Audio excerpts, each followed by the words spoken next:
Welcome back, everyone. Today we're going to talk about functions in Python. So, looking back at what we've done before, we have the same setup. I'm just using a normal text editor like Notepad, and then I have my terminal up so I can run the commands from the command line. You might notice I already have a print hello in my new Python's file, Python function file. If I run Python, tutorial 5 functions.py, then we just get hello printing out. Okay, so imagine I wanted to do something a little bit more complicated. Let's say that I wanted to print hello and someone's name. So I could say hello and then Josh. Say print hello Josh. Well, now I have two print statements, so I'm going to get two values printed if we run this again. So we have hello, which is the first line, and then hello, comma Josh is the second line. Okay, so now we're okay. If Josh is always the one running this script, we don't have any problem, right? But if multiple people are going to be running this script, you have a lot of different users, then the name probably is going to change. And you don't want to say hello Josh to somebody who's not called Josh, right? Well, what we would do is you could assign a variable, let's call it name, and name here is John. So then we could do, instead of hello Josh, we could just do hello as a string, comma space, and then do our plus sign, which remember is concatenation, and then the name variable. Okay. So then if we run that again, we get hello Josh, which is this first line, and we get hello John, which is the name variable that we assigned to John. Then, whenever a new user starts using the program, then they can just change their name. Let's say it's Kim, then hello Josh, hello Kim, right? So what you could do every time you run the script is ask the user for their name and then put the name in the variable and then just print hello name, okay? Well, that's assigning a value to a variable, and you have to know how you're going to get that name or whatever the value is. But let's say instead of, you might notice that I did something here. I'm using print twice. So I always have print hello Josh, and then here I have my variable assignment, and then I have print hello name. Well, I'm using the same code, almost exactly the same code, twice. And in programming, we want to try to avoid typing the same code over and over again. So this is a very simple example of basically this piece of code and this piece of code are almost exactly the same. We want to try to reduce duplicating code as much as possible. And the way that we can reduce code is by using something called a function.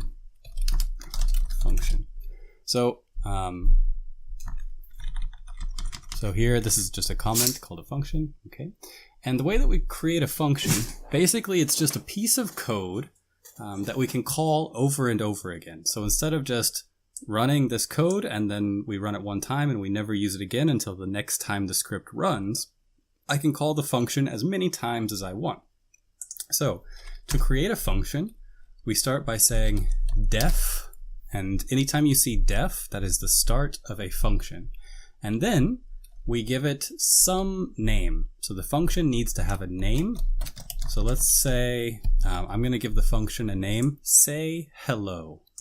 And I'm writing this in camel case. So I have my first character lowercase, and then any additional words are uppercase. So I have a function definition, and it is say hello.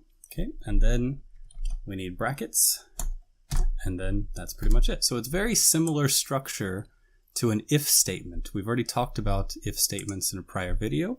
So say hello is the name of the function that we're defining here. Then next we can put any of the code that we actually want to run. So in this case, I want to print hello. I'm going to move this print Josh down first so you can see what's going on. So I'm going to add print hello Josh. Okay. So now we have our variable assignment with a name. We have print hello with the variable and then I'll remove this. And then we have a function definition named say hello that takes no arguments, or has no parameters, and then we print hello Josh. So we have two print statements still. So let's run this and just see what happens. The only thing that's running is hello Kim, which is this first block of code at the top. And the reason for that is because I'm not asking this function to run. So what happens is we run the script, this top block of code will run, and then we will skip over the function until we want to run it. Okay, so we can then control when a particular function runs. Okay, so I'm just going to remove this. So let's say, how do we actually run this then? First, we define our function somewhere in our script. And then if we want to run the function, all we have to do is type say hello and brackets, and that's it. So we've defined our function. If we call the function, it will print hello Josh. And then I can just call the function's name anywhere in my script, and this block of code will run.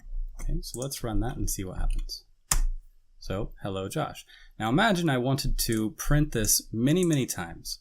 Well, I could just copy and paste the print statement, and print statement isn't very big, so maybe that's okay. Or I can just call that function multiple times. Okay. And then hello Josh prints multiple times. Now,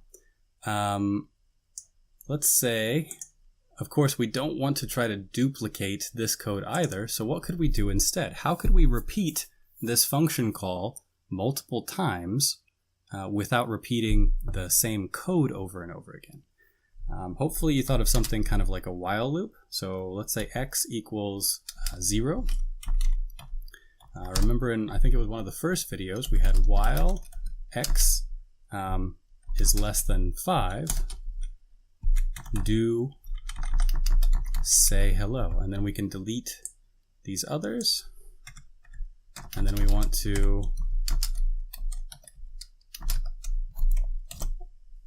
increment x by 1. So we're assigning x to 0. While x is less than 5, say hello, and then increment x.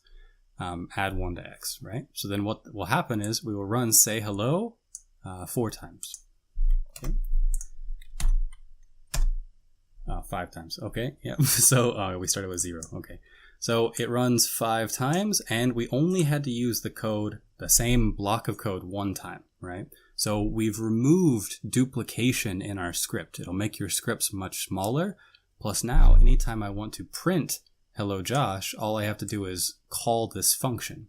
So functions, especially whenever you're first starting programming, it might seem like a lot of extra work, but whenever you start breaking your code down into functions, they become very reusable. And you want your code to be as reusable as possible while you're coding. It'll end up making your coding much faster and much more easy to manage. Okay.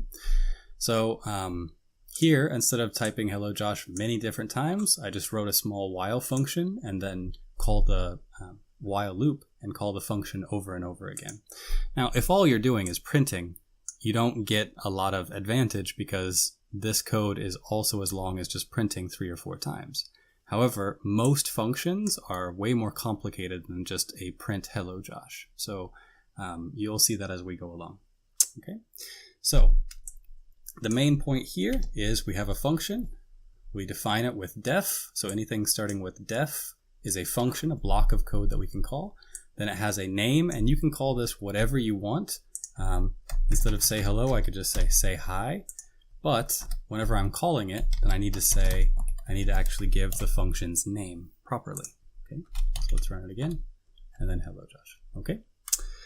Right, so there's a lot of other things we can do with functions, but one of the most important is to add parameters. So I have my say hi function, and in these brackets that you see, you might be wondering what they're for. Basically, whenever you see brackets, you're looking at a function. Okay, either you're calling a function or here we're defining the function, but these brackets contain parameters for the function. So we can send variables to this function, and then this function can do something with those variables. So let's say, remember, we don't want to use the name Josh every single time, so why don't we send a variable name to this function?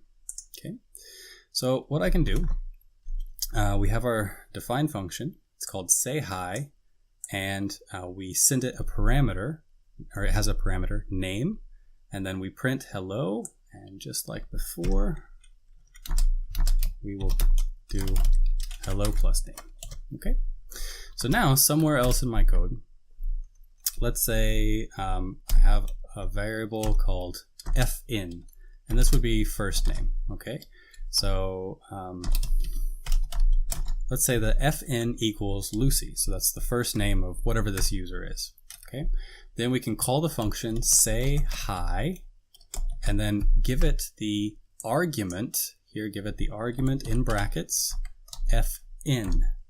Okay, so say hi fn, this is a variable, fn equals Lucy, so then our function runs, so we have say hi, name is then equal to Lucy, so what we should get out is hello comma Lucy. Okay, so whenever we're calling it, this is a argument. From the function's perspective, this is a parameter. Hello Lucy. Okay, so here we're sending variables to the function, and that's important because the function can have its own variables. So let's say we have a variable called fn inside the function, and the name of fn is John. Okay, put this up above. Okay, so we're defining a variable called fn, and it's assigned the value of Lucy. We have another variable called fn inside the function named John. Now, what we're doing is sending Lucy to the function, and then we'll run in here. So I'm going to print fn. Notice I'm printing fn inside the function. So what do you think will happen? Let's take a look and see what happens. Okay, so we have hello Lucy. So we can say here hello name. So name is equal to Lucy because we called the function say hi with fn, and fn is assigned to the name Lucy. Okay, so then fn was Lucy, it became the value name, and then we printed hello Lucy. Now, the next thing that printed was John. Now, why did this print? Well, fn equals John and print fn. This is what we call scope. So functions have their own variable scope. So whenever you name a variable something up above, the function basically has its own space where it will keep its own variables. So if you use the same variables inside the function, let's say they'll be in a different scope. Don't really worry about that too much for now. You'll understand it more as we go along. But just realize that if you were expecting name to equal John, that's not going to work because the function fn is already assigned in a different scope. Okay, so yep, just something to think about. So let's remove this. So now we have our function. And before I was assigning a variable, just like the variable, you can call a function with a value directly. So let's go back to Kim. Okay, so say I have fn equals Lucy. Say hi Kim. Do you think hello will be Lucy or will it be Kim? Okay. If you guessed that it is Kim, you would be correct because fn equals Lucy. Well, this doesn't have anything to do with the function. I'm calling say hi and I'm sending Kim to the function. So then it will say hello Kim. Okay. Right. So then one more thing I want to talk about. I'm going to remove these functions here, these variables. Let's say I want to call a function, but I want the function to do something and return a value. So that's a really common thing to do, is to have a function take some pieces of data and then return the result back to you. So we might create a function, def add1. So the name of my function is add1, and I'm giving it a variable x.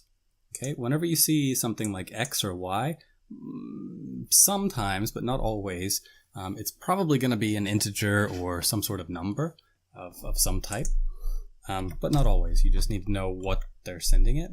Okay, and then what we're going to do with this is use the command return, which you can see it turned red. That's a special command in Python, and we are returning x plus 1. Okay, so what do you think this does? Whenever I call this function, if I send it a value, a number, an integer, then it will take whatever that value was, add 1, and then return that value, return the result. Okay, so let's go ahead and call this.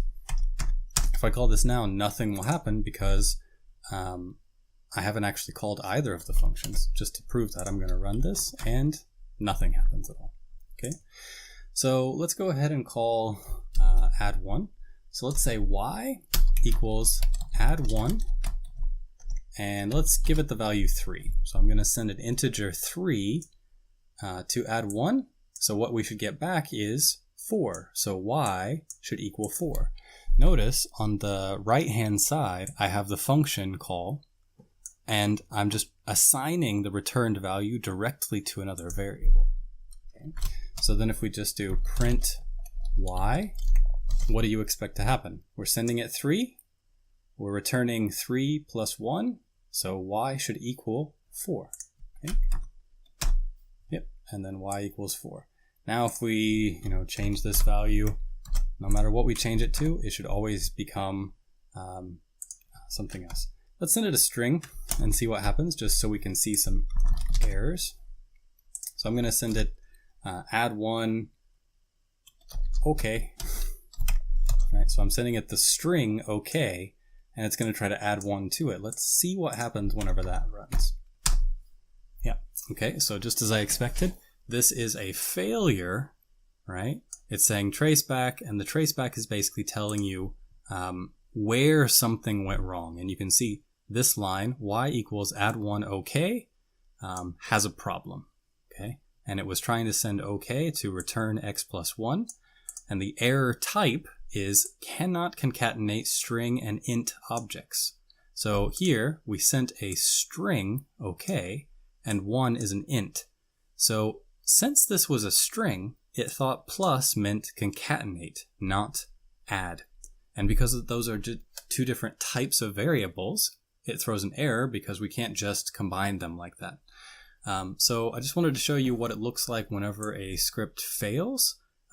Normally look at the very bottom to see exactly what was going on, and then from this traceback you can figure out approximately where something was going wrong. So look at line 8, which would be this line, and then look at line 6, which would be this line. So those two lines have some type of problem, and that type of problem is cannot concatenate string and int objects. So don't just, if something fails, don't just skip over this. Make sure you read what this type error is. It'll give you a lot of really good information to debug your code. Okay, so let's change add1 back to 6. Run the code again, and then we get 7. So everything's good because this is an integer, and this is a integer. Now if we put quotes around 6, we get the same problem, because the quotes, I'm basically saying I want the string 6, not the number 6. Okay, so that's pretty much it about functions and a little bit about debugging and errors. So to create a function, we first use def, and then we give it a name, and this name can be whatever you want, but make sure you call your functions something that you will remember later. They should have something to do with what they actually do in the code. You can send, or functions can have parameters. You can send arguments to the function, and functions let you call the same block of code with variables over and over again, so you don't have to type everything continuously over and over again, repeating everything. Okay. Make sure whenever you're using functions, if you want to return some value, like your function does math or concatenates strings or whatever, you might want to return it back to a variable. So add1 will be called. It will do what it's supposed to do, whatever your block of code is, and then it will return a value, and then start again from this line, and then it will go to the next line as it's executing all of the code. Okay, so that's pretty much it for functions. There's a lot more that we can do with functions, and Python has some really interesting special features of functions, but we'll get into those as we get into more advanced things. So that's it for today. Thank you very much.